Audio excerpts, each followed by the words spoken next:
പ്രേക്ഷക പ്രിയ പരമ്പരകൾ പുതിയ സമയമാറ്റത്തോടെ ചട്ടമ്പിപ്പാറു എല്ലാ ദിവസവും രാത്രി 7 മണിക്കും കന്യാദാനം രാത്രി 7:30-നും.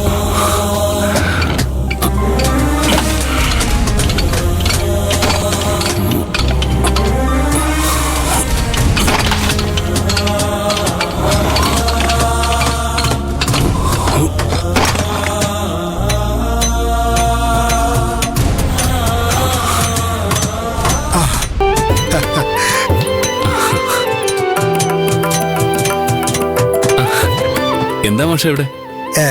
ഞാൻ ഖാദറിനെ കാണാൻ വന്നതാ മോനെ.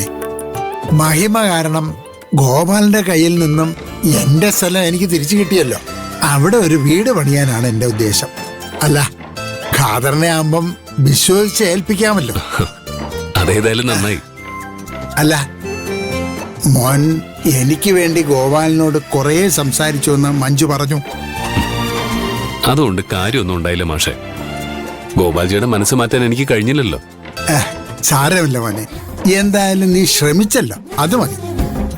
അല്ലെങ്കിലും ഗോപാലിനെ പോലുള്ളവരുടെ മനസ്സ് മാറ്റാൻ വലിയ പാടാ. അവർക്ക് ജീവിതത്തിൽ ഏറ്റവും വലുത് കാശാണ്. ഞാൻ നിന്റെ മുതലാളിയെ അപമാനിക്കാൻ പറഞ്ഞതല്ല. ഞാനിപ്പോ ഗോപാൽജിയുടെ കൂടെ അല്ല മാഷെ ജോലി ചെയ്യുന്നത്. ഇപ്പൊ കാതർക്കയുടെ കൂടെ ഇവിടെ.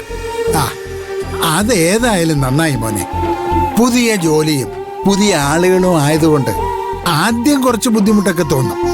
പക്ഷേ ഗോപാലിന്റെ കൂടെ ജോലി ചെയ്യുമ്പം കിട്ടാത്ത ഒരു കാര്യം നിനക്കിവിടെ കിട്ടും. മനസ്സമാധാനം. ഗോപാലിന്റെ കൂടെ ജോലി ചെയ്തുകൊണ്ടിരിക്കുമ്പോ അയാൾ ചെയ്യുന്നതെല്ലാം ശരിയാണെന്ന് തോന്നും. മാറി നിന്ന് അയാളെ കാണുമ്പോൾ മാത്രമേ അയാളുടെ തെറ്റുകൾ നിനക്ക് മനസ്സിലാവൂ. ദേ, അയാൾ എന്നെ മാത്രമല്ല ഈ നാട്ടിലെ പലരെയും ഉപദ്രവിച്ചിട്ടുണ്ട്. ഗോപാൽജിക്ക് ചില തെറ്റുകളൊക്കെ സംഭവിച്ചിട്ടുണ്ട്. പക്ഷേ ആരും കൂടെ നിൽക്കാത്തൊരവസ്ഥയിൽ അദ്ദേഹം എന്റെ കൈ പിടിച്ച് എനിക്ക് ധൈര്യം തന്നിട്ടുണ്ട്. അതെനിക്ക് ഒരിക്കലും മറക്കാൻ പറ്റില്ല. അല്ല, നീ എടുത്ത തീരുമാനങ്ങള് ഞാൻ ചോദ്യം ചെയ്യല്ല മോനെ. ശങ്കരൻ മരിച്ചിട്ട് നാട്ടുകാർ നിന്നെയും നിന്റെ കുടുംബത്തെയും ഒറ്റപ്പെടുത്തിയ കാര്യമൊക്കെ എനിക്കറിയാം. ഓരോ നിമിഷവും മുങ്ങി താന്നുകൊണ്ടിരുന്ന നീയെ ഗോപാലെന്നല്ല ആര് നീട്ടുന്ന കയ്യും പിടിച്ചുപോയേനെ. അതായിരുന്നു അപ്പൊ നിന്റെ അവസ്ഥ. പക്ഷേ ഇപ്പൊ നിനക്ക് അങ്ങനെയുള്ള ഒരവസ്ഥയില്ല.